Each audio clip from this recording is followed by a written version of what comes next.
नमस्कार दोस्तों, मैं अंकुर उपाध्याय स्वागत करता हूं आप सभी का। नमस्कार दोस्तों, मैं अंकुर उपाध्याय स्वागत करता हूं आप सभी का आपके अपने YouTube channel share market analysis में। दोस्तों, एक बार फिर से आज के सेशन में अदानी ग्रुप की तरफ से काफी भारी नुकसान होते हुए दिखाए यहाँ पे इन्वेस्टर्स को। एंड सेकेंड हाफ में मार्केट में एक शानदार रिवर्सल भी दिख रहा है। और मैंने जो 2:30 बजे वीडियो डाली थी उस पर ऑलमोस्ट यही कहा था कि मार्केट इतनी ज्यादा वॉलेटाइल है कि बंद होते होते अगर आपको हरे निशान में दिख जाए तो वो भी कोई बड़ी बात नहीं है। इंडिया विक्स इंट्राडे में आज 8% उछलता हुआ दिखा है, फ्राइडे को 19% ऊपर था। तो ये आपको वॉलेटिलिटी का बताता है कि भाई किस हिसाब की वॉलेटिलिटी है। यहां अगर आप लॉन्ग जा रहे हैं तो आपका स्टॉप लॉस हो रहा है, आप शॉर्ट जा रहे हैं तो आपका स्टॉप लॉस हो रहा है। आप 2-2 रुपए अगर गलती से कमा भी रहे हैं तो एक साथ आप 10 रुपए छोड़ रहे हैं बाजार में। इसीलिए मेरा वन साइडेड व्यू है कि इस मार्केट में कोई ट्रेड नहीं करना चाहिए।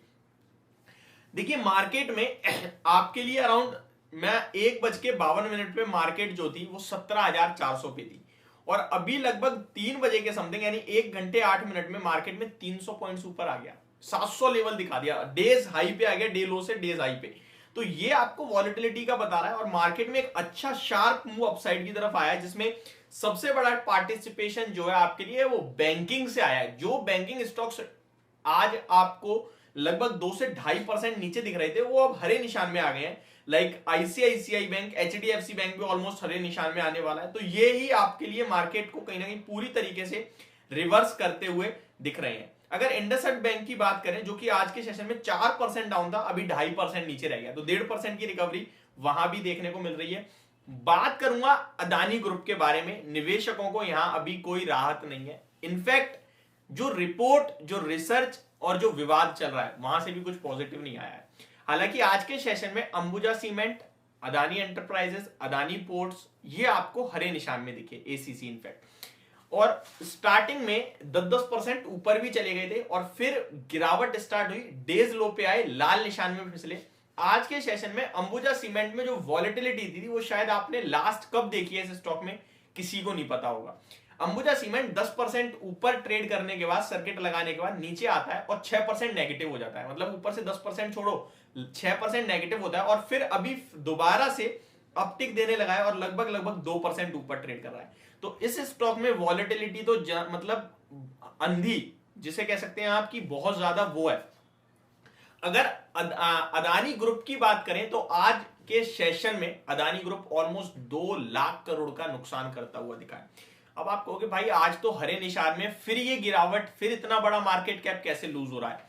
मार्केट कैप लूज हो रहा है सबसे ज्यादा अदानी टोटल गैस से, और एलआईसी भी अदानी टोटल गैस में अच्छा खासा स्टेक होल्ड करता है और इसी के चलते एलआईसी को भी अच्छा खासा नुकसान हो रहा है।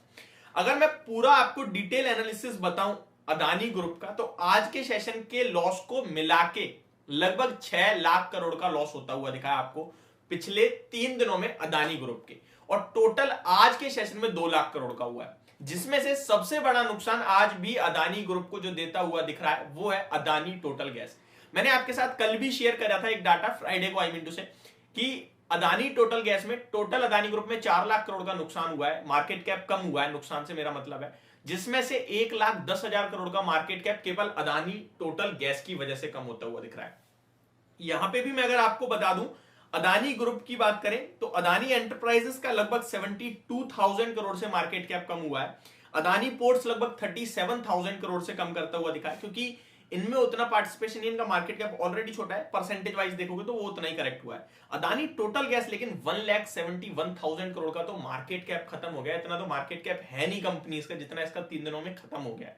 तो ये बहुत बड़ा नुकसान हुआ है। यहाँ पे 1,71,000 करोड़ का मार्केट कैप कम होना नॉर्मल बात नहीं है, और स्टॉक भी ऑलमोस्ट 40% गिरा है, 20% के लोअर सर्किट पे आज भी ट्रेड कर रहा है। फ्राइडे को भी सर्किट पे बंद हुआ था। अदानी ट्रांसमिशन में सेकंड लार्जेस्ट लॉस है जो कि 1,31,000 करोड़ का है। एंड उसके बाद अदानी ग्रीन्स की बात करें तो 1,10,000 करोड़ का लॉस हुआ है। और ये वो स्टॉक है जो 900 के पीई पे ट्रेड करते हैं, मैं आपको बता दूं, तो सस्ते बिल्कुल नहीं है। और वैल्यूएशन और मैन्युपुलेशन, यही 2 आरोप लगे हैं हाइडेनबर्ग की तरफ से। अगर मैं आपके साथ बैंकिंग स्टॉक्स को लेकर थोड़ी सी बात करूं कि भाई कर्ज की बात चल रही है, ऑलमोस्ट 2,20,000 करोड़ का कर्जा है अदानी ग्रुप के ऊपर, ऑलमोस्ट जो कि लास्ट ईयर 40% से जंप करता हुआ दिखा था। 3 साल में एक कर्ज डबल हो गया है, और डबल होने के पीछे के रीजन जो है वो वही आपको पता है, एक्विजिशन, अपने कहीं ना कहीं जो अपनी कंपनीज को बढ़ा रहे हैं, प्रोग्रेस कर रहे हैं, उसके लिए इन्वेस्ट हो रहा है वो, और एक्विजिशन कंटिन्यू चल रहा है। तो यही दो चीजें हैं जिसकी वजह से डेट ले रहा है अदानी ग्रुप। डेट की बात करें तो बैंकिंग स्टॉक्स पे सबसे ज्यादा फर्क इसलिए पड़ता है क्योंकि बैंकिंग से लगभग 38% बैंकिंग से है, और एनबीएफसी लगभग 11%। तो ओवरऑल में अगर इसको काउंट करूं, टोटल करूं, तो 49% समथिंग कर्ज एनबीएफसी एंड बैंकिंग से है। तो फाइनेंशियल्स 49% कर्ज देके बैठे हैं, इसलिए अदानी ग्रुप के ऊपर प्रॉब्लम, बैंकिंग फाइनेंशियल डाउन हो जाते हैं। यहां पे लगभग पीएसयू बैंक जो ज्यादा गिरी है, इन्होंने 25% पैसा दिया है, और बची हुई 11% प्राइवेट से पैसा गया, यानी प्राइवेट सेक्टर से कम गया है लेकिन गया है। तो ये ओवरऑल कहीं ना कहीं एक डेट के ऊपर आपके लिए डिटेल थी मेरी तरफ से। एक चीज और बताना चाहूंगा मैं यहाँ पे आपको स्टॉक्स के बारे में, यहां मेरी कोई भी बाय या सेल की रिकमेंडेशन है ही नहीं इस समय। मैं आपसे सिंपल एक ही चीज कह रहा हूं, अगर है तो होल्ड करो, नहीं है तो कुछ मत करो, क्योंकि यहां जब तक क्लैरिफिकेशन नहीं आ जाती कोई भी ट्रेड लोगे गलत पड़ेगा। अभी यहां से 10% ऊपर हो जाएगा स्टॉक, मैं ये नहीं कहूंगा खरीद लो, मैं यही कहूंगा ये चीज अच्छी आई है इसलिए बढ़ा है, अगर अच्छी नहीं आई है तो लेना ही नहीं है। एक चीज बता दूं, हाइडेनबर्ग ने आज भी क्लियरली एक आरोप लगाया है अदानी ग्रुप पे, सॉरी, कि अदानी ग्रुप जो हमारे जो मतलब रिप्लाई दे रहे हैं, हमें क्वेश्चंस के आंसर कर रहे हैं, वहां पे हमारे 88 सवालों में से लगभग 66 क्वेश्चंस के तो आंसर ही नहीं दिए सिस्टमेटिकली। तो ये बड़े आरोप है, देखते हैं कैसे इनकी तरफ से बयान आते हैं, पूरा कहीं ना कहीं क्लियर होने दीजिए मामला, उसके बाद मेरे हिसाब से ट्रेड लेना एक बेटर ऑप्शन होगा। तो ये मेरी पूरी वीडियो, होप आपको समझ और पसंद दोनों आई होगी। Thank you so much for watching this video, have a great day guys.